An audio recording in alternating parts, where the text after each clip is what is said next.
warm welcome to all the viewers. I'm Dr. Ruchi Mishra, Assistant Professor, Department of Applied Science and Humanities, IIMT College of Engineering, Greater Noida.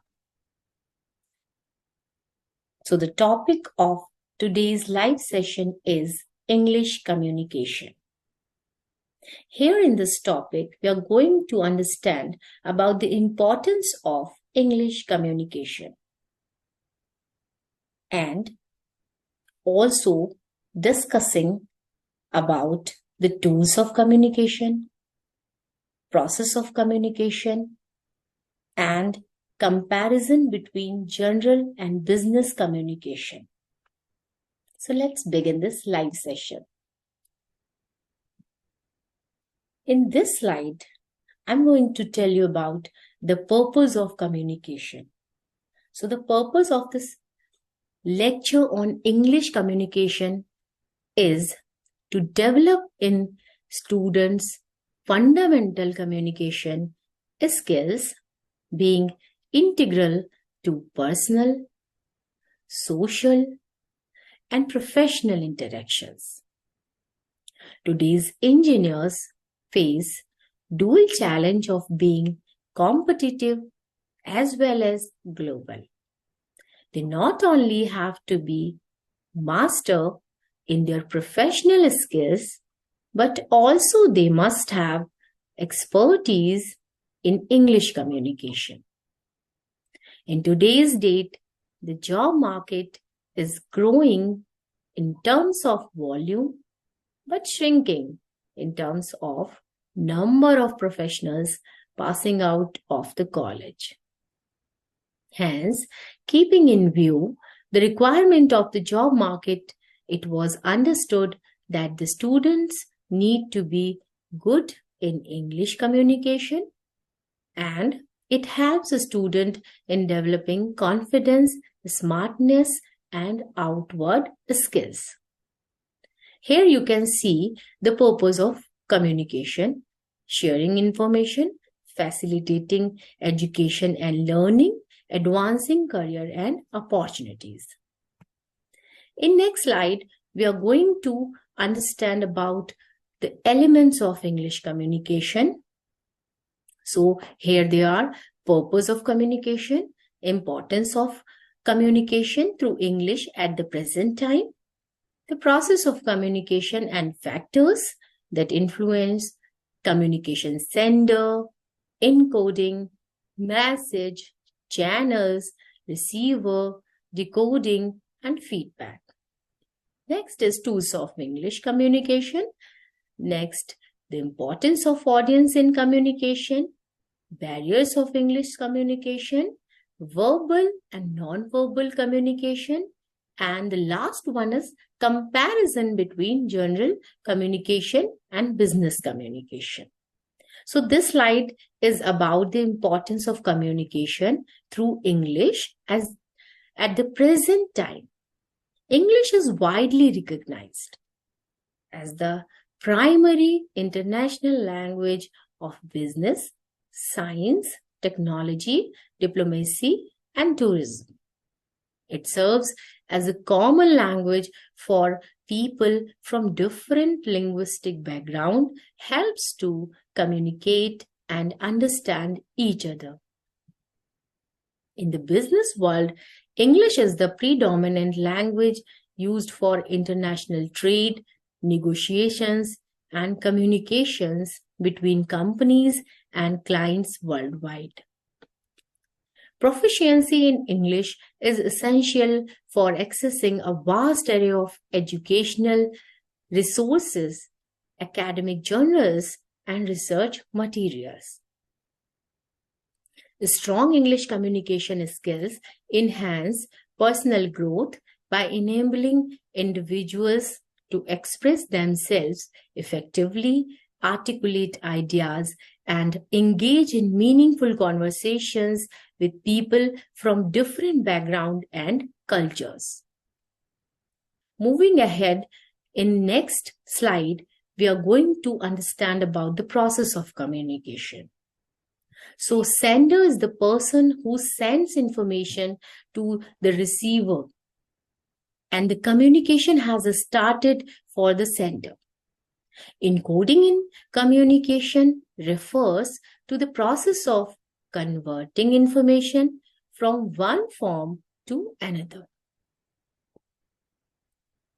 It involves the transfer of encoded information through a communication channel, which could be verbal, written, electronic, or non-verbal, among others. The receiver is the person or group who receives the message or information which is sent and given by the sender. Decoding involves extracting the meaning from the received message by the receiver in a way that aligns with their understanding and context. Feedback is the key to any effective, successful communication. Now, in next slide, we will understand about the tools of communication. So the first tool of communication is language. The main function of each and every language is to communicate. Each language has various forms. Second in the tools of communication is a script. This is a group of symbols used to express the language in the written format. They are also highly essential, useful tools of communication. Third is visual art, which you can categorize in drawing, painting, and in sculpture also. So many individuals are blessed with creativity. They use their creativity to communicate in an artistic manner. Next is body language. Our body is one of the most important tools of communication, and without body cues, our communication may be confusing. Other one is costume, and this is also an important tool for communication. And dress has been an integral part of every culture, tradition, custom, and practice. The last one in tools of communication is surrounding or environment. So many things are communicated by the environment itself. We need not engage in words to understand a particular situation or context. In next slide, we are going to know about the application of communication for professional or any other purpose. We use communication on a daily basis. It is an important medium to achieve and acquire many personal and professional goals, such as interpersonal, mass communication, organizational, and local, international. So, interpersonal communication helps us in maintaining proper interpersonal relationships, and this includes understandings, listening, empathizing, convincing, persuading, negotiating, motivating, driving, etc. Now, mass communication is also an application of communication, where communication is used to reach many people at one go. Next is organizational, intra or intercommunication, whether profit-based or not, cannot exist without communicating within and outside the organization. Organization depend a lot on meetings, business presentations, discussions, interactions, response, etc. Local and regional communication Each and every stage of governance depend on communication. There are various agencies involved in governance and control. Without proper communication, there will be a lot of confusion and they cannot survive. In next slide, we will be discussing about the importance of audience in English communication. Before one begins the process of communication, one must ask few questions to oneself. Why am I communicating? With whom I am going to communicate? The sole purpose of our communication revolves around the audience, and the sender must keep the following thing in mind to keep the communication audience specific. Always respect the receiver's point of view.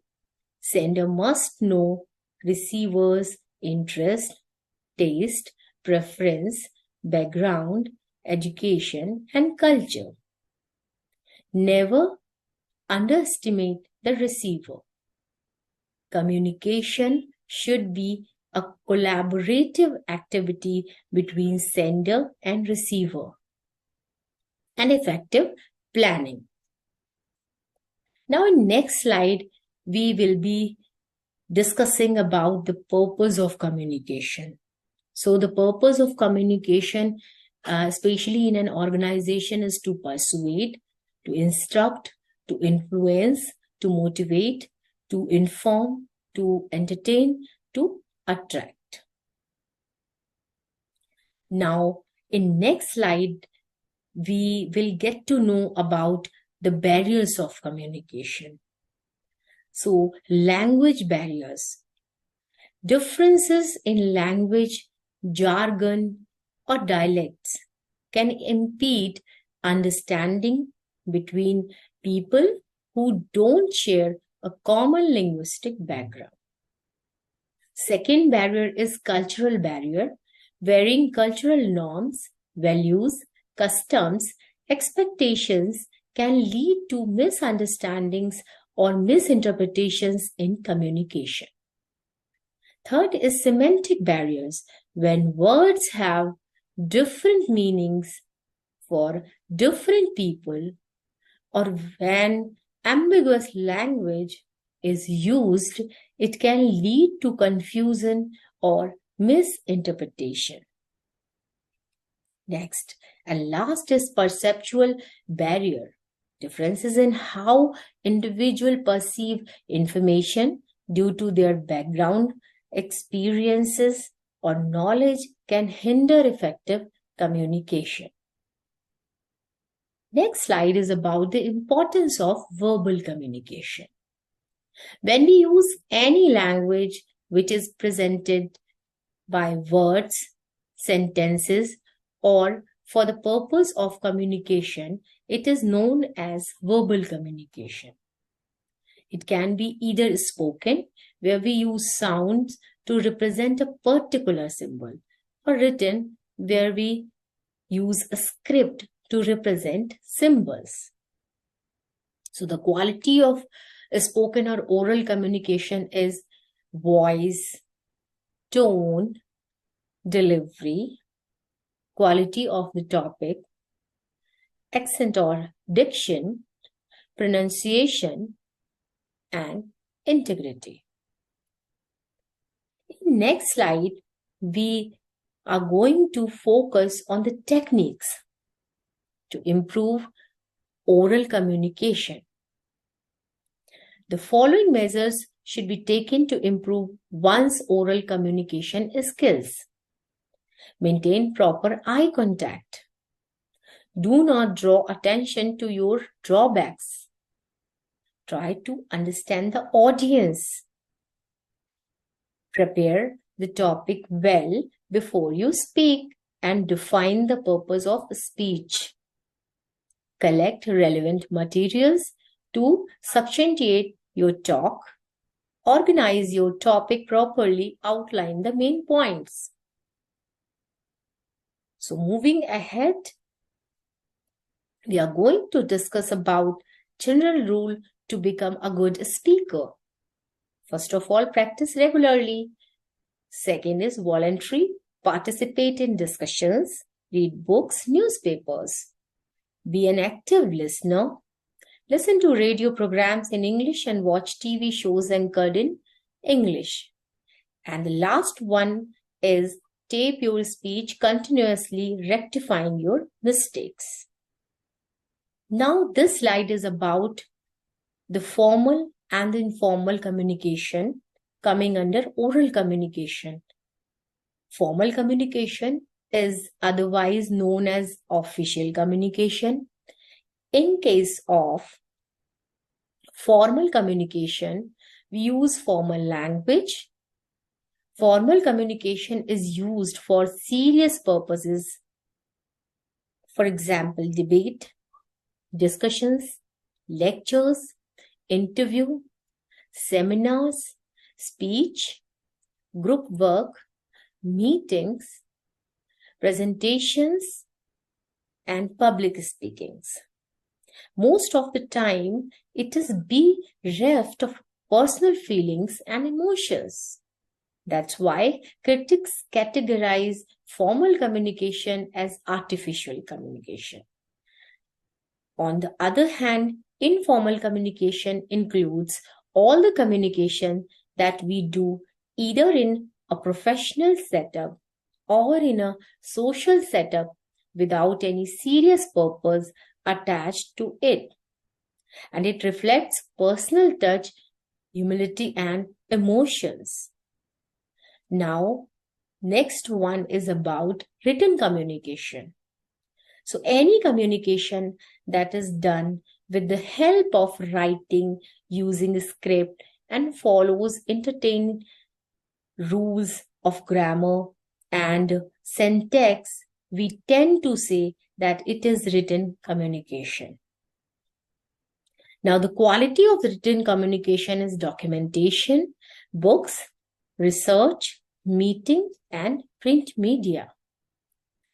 This slide is about the techniques to improve written communication. Improving written communication involves various techniques and practices. Here are some strategies to enhance your written communication skills. Know your audience, clear and concise writing, organize your thoughts, proof, read and edit, practice active voice, expand your vocabulary. Now, the importance of non-verbal communication. Non-verbal communication refers to the silent mode of communication. Word or sentence are absent in this type of communication. Action communicate in this type of communication.